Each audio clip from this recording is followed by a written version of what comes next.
Hi hello నమస్తే welcome to vlogging with Shiva. ఈరోజు నేను మీ ముందరికి ఒక అద్భుతమైన పురాతనమైన ఆలయం వీడియోతో అయితే వచ్చేసాను. ఈరోజు మనం చూడబోయే ఆలయం వచ్చి మన తిరుపతి నుండి 11 కిలోమీటర్ల దూరంలో ఉన్న చంద్రగిరి అనే ఊరు మీ అందరికీ తెలిసే ఉంటుంది.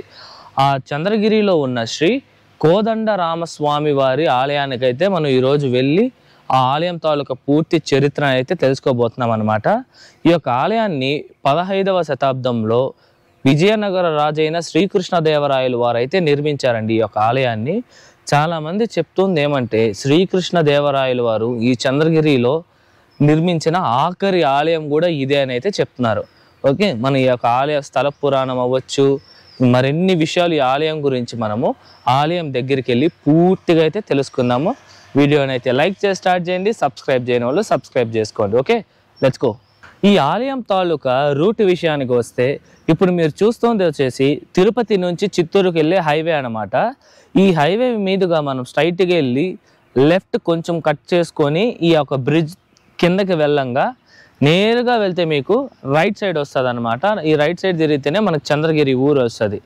రైట్ సైడ్ తిరిగి మనం స్ట్రైట్గా వెళ్తా ఉంటే మనకి చంద్రగిరి యొక్క క్లాక్ టవర్ కనిపిస్తుంది. ఆ క్లాక్ టవర్ నుంచి మనం లెఫ్ట్ సైడ్ తీసుకొని నేరుగా వెళ్ళామనుకోండి మనకి ఈ యొక్క శ్రీ కోదండ రామస్వామి వారి ఆలయం అయితే వస్తుంది. ఓకే, ఇదేనండి నేను మీకు చెప్పిన శ్రీ కోదండ రామస్వామి వారి ఆలయము. మనం లోపలికి వెళ్ళి స్థల పురాణం తెలుసుకునే ముందు ఈ ఆలయం తాలూకా టైమింగ్స్ తెలుసుకుందాం. ఈ ఆలయం ప్రతిరోజు ఉదయం 6 నుండి మధ్యాహ్నం 12 వరకు, తిరిగి సాయంత్రం 4 నుండి రాత్రి 8 వరకు అయితే ఉంటుంది. ఓకే, రండి ఇప్పుడు మన ఆలయం లోపలికి వెళ్ళి పూర్తి స్థల పురాణం తెలుసుకుందాం. ఇప్పుడు మనం ఈ ఆలయం తాలూకా స్థల పురాణం తెలుసుకుందాం. ఇది తెలుసుకునేక ముందు మనం ఈ యొక్క చంద్రగిరి అనే యొక్క ఊరు యొక్క నాగరికత గురించి అయితే మనం తెలుసుకోవాలి. చంద్రగిరి ఈ యొక్క పేరు వినగానే మనకి గుర్తొచ్చేది శ్రీకృష్ణదేవరాయలు వారు, అలాగే ఈ యొక్క చంద్రగిరి కోట. ఈ రెండే కాకుండా ఈ యొక్క చంద్రగిరిలో అద్భుతమైన ఆలయాలు, అలాగే కళ్ళు చెదిరిపోయే అంత అందమైన ప్రకృతి, కొండలతో పాటు ఎన్నో నాగరికతలతో మన చరిత్ర పుటలలో ఈ యొక్క చంద్రగిరికి చాలా పెద్దపీటే వేశారు. అటువంటి ఎంతో అద్భుతమైన ఈ యొక్క చంద్రగిరి నగరం గురించి మనం ఒక చిన్న ఫ్లాష్ బ్యాక్ అయితే తెలుసుకుందాం. అది 10వ శతాబ్దం. ఆ ఒక సమయంలో నారాయణ వనాన్ని రాజధానిగా చేసుకొని ఇమ్మడి నరసింగ యాదవరాయల వారు ఈ యొక్క ప్రాంతాన్ని అయితే పరిపాలించారు. అలా ఆయన నారాయణవనం నుండి తన రాజ్య పరిపాలనను చంద్రగిరికి మార్చాలనుకొని 10వ శతాబ్దంలో ఈ యొక్క చంద్రగిరి కోటనైతే ఆయన నిర్మించారు.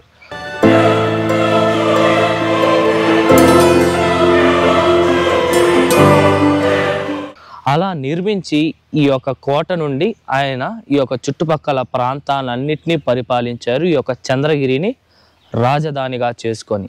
అలా ఆయన పరిపాలించారు. ఆయన పరిపాలించిన తర్వాత ఆయన యొక్క యాదవ వంశస్థులు కూడా కొన్ని శతాబ్దాల పాటు ఈ యొక్క ప్రదేశాన్ని పరిపాలించారు.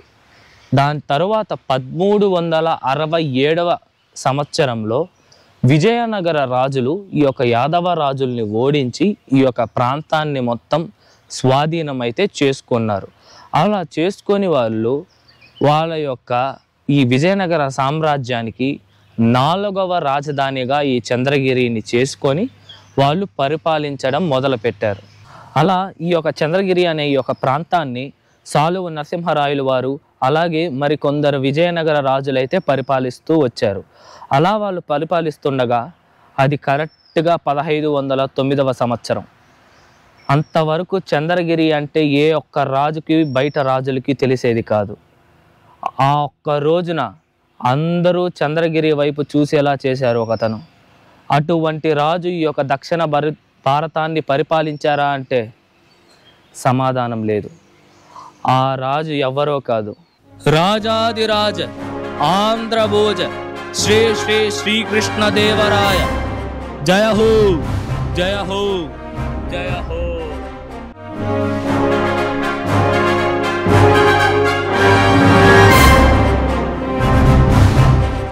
అలా 1509 నుండి 1529 సంవత్సరం వరకు శ్రీకృష్ణదేవరాయల వారు ఈ యొక్క చంద్రగిరి నగరాన్ని అయితే పరిపాలించారు. అలా ఆయన ఈ యొక్క చంద్రగిరిని 20 సంవత్సరాలు అయితే పరిపాలిస్తారన్నమాట. ఆయన ఈ యొక్క 20 సంవత్సరాల పరిపాలనలో ఈ యొక్క చంద్రగిరిలో ఎన్నో అద్భుతమైన ఆలయాలను అయితే ఆయన నిర్మించారు. అటువంటి ఆలయాలలో ఈ యొక్క ఆలయం కూడా ఒకటి. ఆ ఆలయమే ఇప్పుడు మనం చూస్తున్న శ్రీ కోదండ రామాలయం.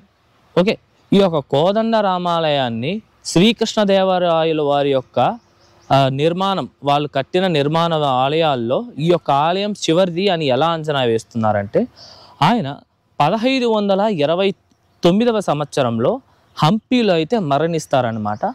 ఆయన మరణ సంవత్సరం అలాగే ఈ ఆలయం నిర్మించిన సంవత్సరం రెండు దగ్గర ఉండడం వల్లనే ఈ యొక్క ఆలయాన్ని ఆయన నిర్మించిన ఆఖరి ఆలయం అని కూడా అయితే చెప్తున్నారు. ఓకే, ఇప్పుడు మనం ఈ ఆలయం తాలూకా స్థల పురాణం విషయానికి వస్తే, ఈ ఆలయం గురించి మనకి ఎటువంటి ఆధారాలు అయితే స్థల పురాణం విషయంలో అయితే లేదు. కానీ ఈ యొక్క చంద్రగిరి జనాల్ని అడిగి తెలుసుకోవడంతో నాకు తెలిసిన ఇన్ఫర్మేషన్, అలాగే నాకు తెలిసిన కొందరు చెప్పిన విషయాలని నేను మీతో అయితే ఇప్పుడు చెప్పబోతున్నాను. అది ఏంది అంటే, రాముల వారు తన యొక్క 14 సంవత్సరాల వనవాసం సమయంలో ఈ యొక్క ప్రదేశానికి వచ్చి ఇక్కడ కొంత సమయాన్ని గడిపారు అని అయితే చెప్తున్నారనమాట ఈ చంద్రగిరి యొక్క ప్రజలు. ఓకే, దీని గురించి ఎక్కడన్నా ఉందా, ఎటువంటి బుక్లో అయినా ఉందా అని నేను చెక్ చేయగా నాకైతే ఏ ఒక్క బుక్స్లో అయితే ఈ యొక్క ఆలయం గురించి ఇటువంటి స్థల పురాణం ఉంది అని అయితే నాకైతే ఎక్కడా కనిపించలేదు. నేను రెఫర్ చేసిన బుక్ వచ్చేసి శ్రీ సాధు సుబ్రహ్మణ్య శాస్త్రి గారు రాసిన శ్రీ తిరుపతి వెంకటేశ్వర అనే ఒక బుక్లో అయితే నేను రెఫర్ చేశానమాట. ఈ యొక్క బుక్లో మనకి తిరుపతిలో ఉన్న ఆలయాలు అన్నిటి గురించి, ఇప్పుడు శిథిలావస్థం అయిపోయిన ఆలయాల గురించి కూడా మనకి ఆ బుక్లో ఉంటుంది. నేను ఆ బుక్లో కూడా రెఫర్ చేస్తే నాకు ఈ యొక్క ఆలయం గురించి అయితే ఎక్కడ అయితే దొరకలేదన్నమాట. ఏది స్థల పురాణం ఇది అని అయితే. ఓకే, కానీ ఇక్కడున్న జనాలు మాత్రం ఇదే ఈ యొక్క ఆలయం తాలూకా స్థల పురాణం ఇది తెలుసుకొనే విజయనగర రాజైన శ్రీకృష్ణదేవరాయలు వారు ఇక్కడ ఈ ఆలయాన్ని నిర్మించారని అయితే చెప్తున్నారు. ఓకే, ఇదే ఈ ఆలయం తాలూకా స్థల పురాణం, పర్టికులర్గా ఇది ఒక స్థల పురాణం ఉంది ఒక ఆలయానికి అని అయితే కరెక్ట్గా అయితే ఎక్కడా లేదండి. ఓకే, ఇది మీకు అందుకే నేను మీకు ఒక రిమైండర్ లాగా మీకు ముందుగానే చెప్తున్నాను. కానీ ఈ ఆలయంలో మాత్రం ఒక అద్భుతం అయితే జరిగింది. కొన్ని సంవత్సరాల క్రితము ఈ ఆలయంలోని లక్ష్మణుని యొక్క విగ్రహాన్ని అయితే దొంగలించారనమాట. అది దొంగలించి ఈ చుట్టుపక్కలే ఉన్న ఒక బావిలో అయితే వేసేసారనమాట.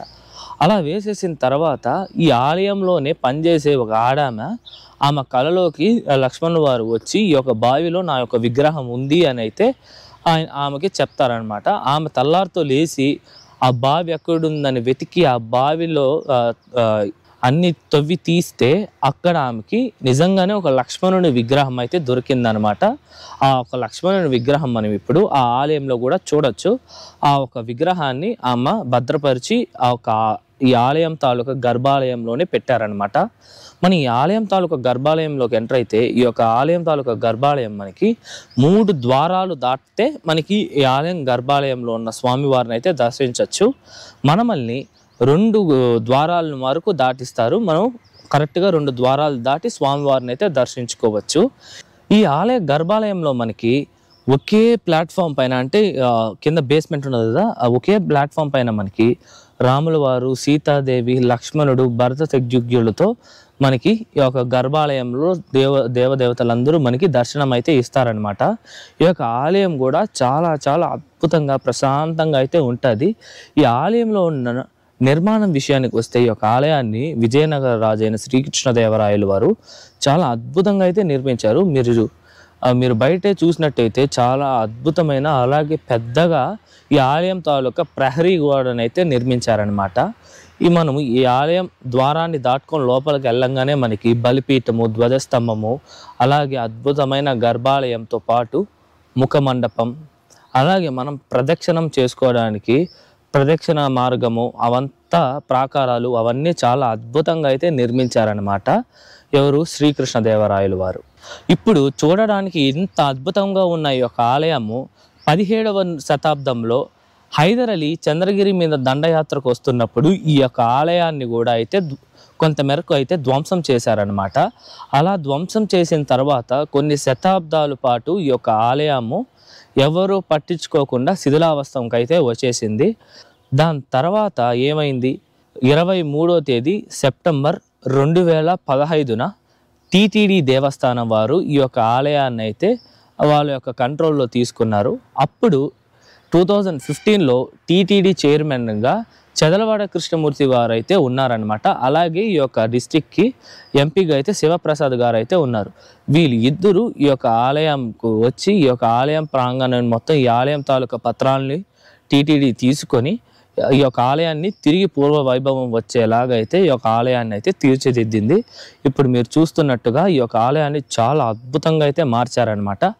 అప్పుడు నుండి అంటే 2015 నుండి ఇప్పుడు 2024 ఇప్పటి వరకు ఈ యొక్క ఆలయాన్ని చాలా అద్భుతంగా అయితే మెయింటైన్ చేస్తూ అయితే వచ్చారనమాట.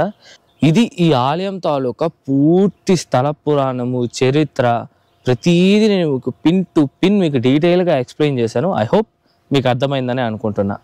ఇదండి ఇవాళ వీడియో ఎలా ఉంది, నచ్చిందా? నాకైతే ఈ యొక్క ఆలయాన్ని దర్శించడం చాలా అద్భుతంగా అనిపించింది. మీకు కూడా ఈ యొక్క ఆలయం తాలూకా స్థల పురాణం, నిర్మాణం ఇవన్నీ పూర్తిగా అర్థమైందనే అనుకుంటున్నాను. మీరు కూడా ఈ యొక్క ఆలయానికి వచ్చి స్వామివారిని దర్శిస్తారని ఆశిస్తున్నా. ఓకే, ఇలాంటి ఎన్నో అద్భుతమైన ఆలయం వీడియోస్ మన ఛానల్లో ఉన్నాయి. మీరు వాటిని అన్నింటినీ చూడండి. మన రీసెంట్గానే కాంచీపురంలో యథోత్తకారి ఆలయం వీడియోని, ఆ ఒక యథోత్తకారి ఆలయంలో అయితే మహావిష్ణువు శయనభంగిలో, అది కూడా ఎడం చేతి పక్క ఉన్న ఒక విచిత్రమైన ఆలయం అది. ఆ ఆలయం తాలూకా వీడియో కూడా మీకు డిస్క్రిప్షన్లో ఇచ్చాను. అలాగే కాంచీపురంలోని కచబరేశ్వర్ అనే ఒక ఆలయం తాలూకా వీడియోని కూడా పెట్టానమాట. ఈ యొక్క ఆలయంలో శ్రీ మహావిష్ణువు కూర్మావతారంలో వచ్చి ఆ మహాశివలింగాన్ని అయితే పూజిస్తారు. ఆ ఒక వీడియో తాలూకా లింక్ కూడా మీకు డిస్క్రిప్షన్లో అయితే ఇచ్చాను, చెక్ చేయండి. ఓకే, ఈ వీడియో ఎలా ఉంది కామెంట్లో చెప్పండి. ఈ వీడియోని అయితే లైక్ చేయండి, మీ ఫ్రెండ్స్ అండ్ ఫ్యామిలీస్కి అయితే షేర్ చేయండి. ఓకే, మన ఛానల్ని సబ్స్క్రైబ్ చేసి ఆ బెల్ నోటిఫికేషన్ ఆల్లో పెట్టుకోండి. ఓకే, మరొక మంచి వీడియోతో మీ ముందరకు వస్తా. అంతవరకు మీ శివవరప్రసాద్ సైనింగ్ ఆఫ్.